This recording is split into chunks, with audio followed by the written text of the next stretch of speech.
Hello दोस्तों, आज हम पढ़ने वाले हैं बायोलॉजी, जिसके अंदर नर्वस सिस्टम यानी ब्रेन के बारे में, तंत्रिका तंत्र। इसमें हम सबसे पहले देखेंगे कि ये हमारे क्या कार्य करता है शरीर के अंदर, कैसे नियंत्रण करता है, कैसे कंट्रोल स्थापित करता है, कैसे कोऑर्डिनेट करता है सभी अंगों के साथ।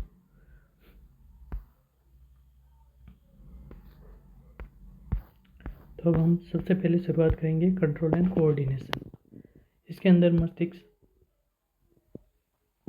ब्रेन के प्रकार पढ़ेंगे, यानी कि दिमाग के प्रकार। ये 3 प्रकार होते हैं: अग्र मस्तिष्क, मध्य मस्तिष्क और पश्च मस्तिष्क। इसके अंदर फोर ब्रेन होता है, मिड ब्रेन होता है और हाइंड ब्रेन होता है। उसके बाद में अग्र मस्तिष्क देखेंगे।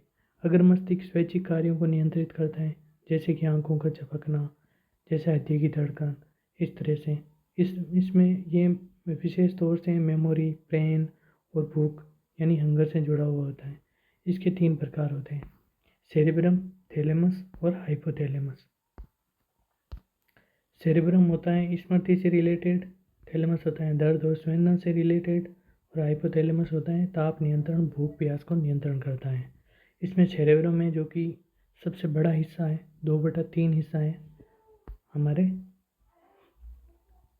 दिमाग मस्तिष्क का। इसके अंदर टच थैलेमस है, जिसमें टच, नोज या फिर जीभ की जो संवेदनाएं होती हैं, जैसे कि खट्टा मीठा, इस तरह से। नाक से हम कोई भी श्वास, सुगंध, दुर्गंध का पता चलता है।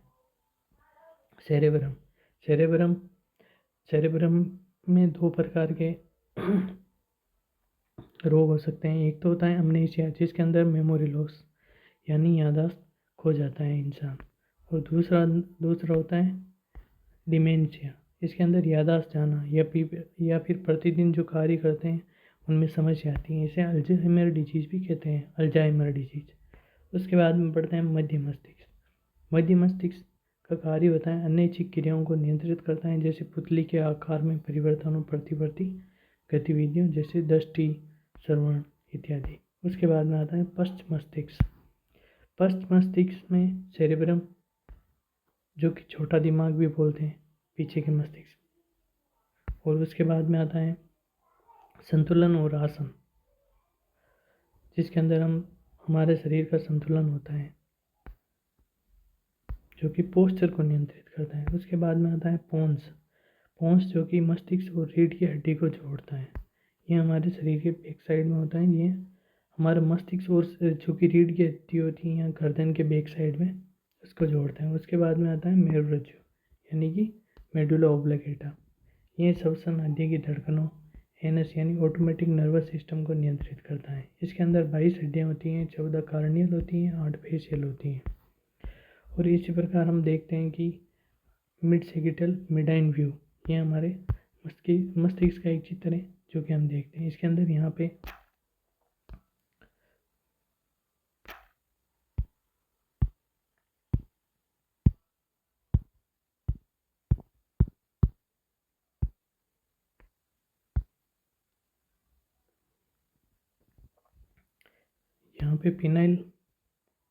पीनियल ग्लैंड यहाँ पे होता है, ये थैलेमस है।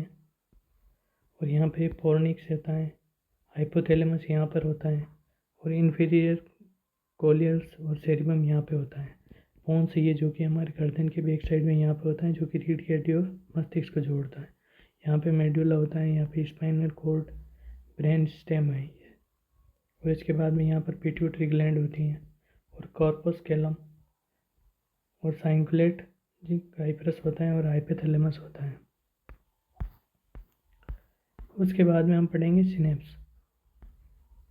ये एक इलेक्ट्रिक सिग्नल हमारे शरीर में भेजता है। ये केमिकल सिग्नल होते हैं, जैसे एक न्यूरॉन के तंत्रिका तंत्र और दूसरे न्यूरॉन के डेंड्राइट, ये आपस में न्यूरॉन से जुड़ा होता है। इसके जो ये पार्ट होते हैं, ये यहाँ से तंत्रिका तंत्र में ये ऑटोमेटिक न्यूरॉन करोड़ों की संख्या में होते हैं, लाखों की संख्या में, जो कि हमारे शरीर में एक से दूसरे में जो संवेदनाएं होती हैं या फिर इलेक्ट्रिक सिग्नल होते हैं, जो केमिकल रिएक्शन से होते हैं, वो उनको परिवर्तित करके इंफॉर्मेशन में परिवर्तित कर देता है। उसके बाद में होते हैं हार्मोन्स। हार्मोन्स की खोज किसने की? E.H. स्टर्लिंग ने।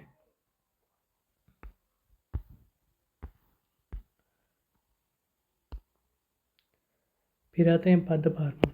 इसमें वर्दी हार्मोन और अवर्दी हार्मोन। वर्दी हार्मोन का मतलब है कि पादप कब तक बढ़ता है, अवर्दी हार्मोन कब तक उसको रुकना है बढ़ने से। ये दो प्रकार के हार्मोन होते हैं, जिसे ग्रोथ हार्मोन और नॉन ग्रोथ हार्मोन भी कहते हैं। ऑक्सिन ऑक्सिन वर्दी कारक हार्मोन है। यह फोटोफ्रिज्म में शामिल होता है। ये प्रकाश के प्रति रेस्पॉन्स होता है। ऑक्सिन हार्मोन पौधों की वृद्धि में सहायक होता है। उसके बाद में होता है जिब्रेलिन। जिब्रेलिन एक वृद्धि हार्मोन है। यह अंकुरण यानी जर्मिनेशन फ्लावरिंग के लिए जिम्मेदार होता है। जब पौधों में फूल अपने आप गिर जाते हैं या फिर फल नहीं लगते हैं, तब जिब्रेलिन हार्मोन का छिड़काव किया जाता है, जिससे कि पौधों में जर्मिनेशन और फ्लावरिंग आती है। उसके बाद में आता है साइटोकाइनिन, जो कि कोशिका विभाजन को बढ़ावा देता है। साइटोकाइनिन सेल और डिवीजन। साइटो और काइनिन, साइटो का मतलब होता है सेल, डिवीजन का मतलब विभाजन। उसके बाद में आता है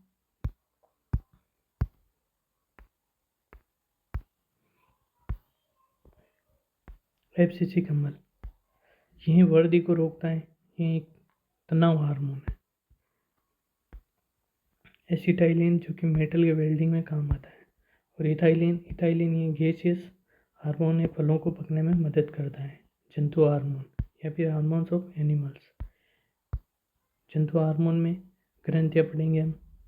इसके अंदर अंतःस्रावी और बाह्यस्रावी ग्रंथियाँ होती हैं। हार्मोन का स्राव रक्त में सीधे करते हैं अंतःस्रावी और बाह्यस्राव, जो कि एंजाइम के द्वारा श्रवण किया जाता है। ये नलिका में होता है, डक्ट, और ये डक्टलेस है। नलिका विहीन डक्टलेस ग्लैंड, यानी कि नलिका विहीन, अर्थात हम अंतःस्रावी हार्मोन पढ़ेंगे। थायरोक्सिन थायराइड ग्रंथि द्वारा स्रावित होता है। लार्जेस्ट एंडोक्राइन ग्लैंड है। ये सबसे बड़ी ग्रंथि है अंतःस्रावी। बटरफ्लाई शेप की होती हैं, गर्दन क्षेत्र में स्थित होती हैं। आयोडीन की कमी से थायराइड ग्रंथि प्रभावित होती हैं, जो कि घेंगा रोग को जन्म देती हैं। उसके बाद में आता है वर्दी हार्मोन। ये पीयूष ग्रंथि यानी मास्टर ग्लैंड द्वारा स्रावित होती हैं। इसे मास्टर ग्रंथि भी कहते हैं।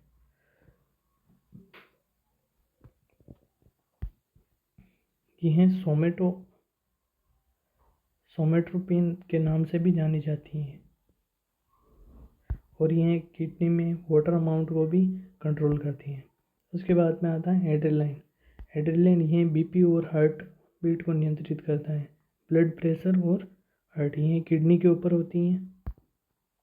करो या मरो हार्मोन इसके अंदर उपस्थित होते हैं। इंसुलिन अग्नाशय से स्रावित होता है, यानी पैनक्रियास से। ये शुगर लेवल को नियंत्रित करता है, रक्त में ग्लूकोज लेवल को नियंत्रित करता है। इसे अगर इसकी इंसुलिन अगर नहीं होता है तो उसके अंदर मधुमेह रोग हो जाता है, जिसे डायबिटीज कहते हैं। तब इंसुलिन के इंजेक्शन लगाए जाते हैं। पैनक्रियाज ये दूसरी सबसे बड़ी ग्रंथि है। सेल्स इसमें B cells of islets large Langerhans कहते हैं। उसके बाद में आते हैं सेक्स हार्मोन। पुरुषों में होते हैं टेस्टोस्टेरोन, और महिला में दो हार्मोन होते हैं, एस्ट्रोजन और प्रोजेस्टेरोन। फिर आते हैं मेलेटोनिन। ये मटर के दाने के बराबर यानी पीनियल ग्लैंड में होती हैं। ये नींद को नियंत्रण करता है। थायराइड ग्लैंड सबसे बड़ी अंतःस्रावी ग्रंथि होती है। पीनियल ग्लैंड द्वारा स्रावित है, मस्तिष्क में उपस्थित है। प्लांट मूवमेंट ये नेस्टिक मूवमेंट भी कहते हैं। प्लांट के अंदर नेस्टिक मूवमेंट ये वृद्धि हार्मोन से संबंधित नहीं। उदाहरण जैसे चुई मुई का पौधा, जब उसे हाथ लगाते हैं तो उसकी पत्तियां सिमट जाती हैं, जिसे नेस्टिक मूवमेंट कहते हैं। और होता है ट्रॉपिक मूवमेंट, ये वृद्धि से संबंधित है।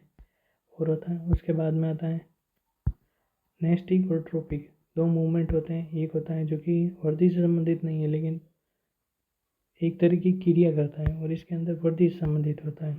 इसके अंदर आता है फोटोट्रोपिक मूवमेंट। ये प्रकाश के प्रति प्रतिक्रिया करता है। फोटोट्रोपिक धनात्मक और ऋणात्मक दो प्रकार के होते हैं। प्रकाश स्रोत की ओर, प्रकाश स्रोत से दूर अलग। हाइड्रोप्रिज्म मूवमेंट ये पानी के प्रति प्रतिक्रिया करते हैं। और एक आता है केमोट्रोपिज्म मूवमेंट, ये रसायनों यानी केमिकल के प्रति प्रक्रिया में मूवमेंट करता है। हाइड्रोट्रोपिज्म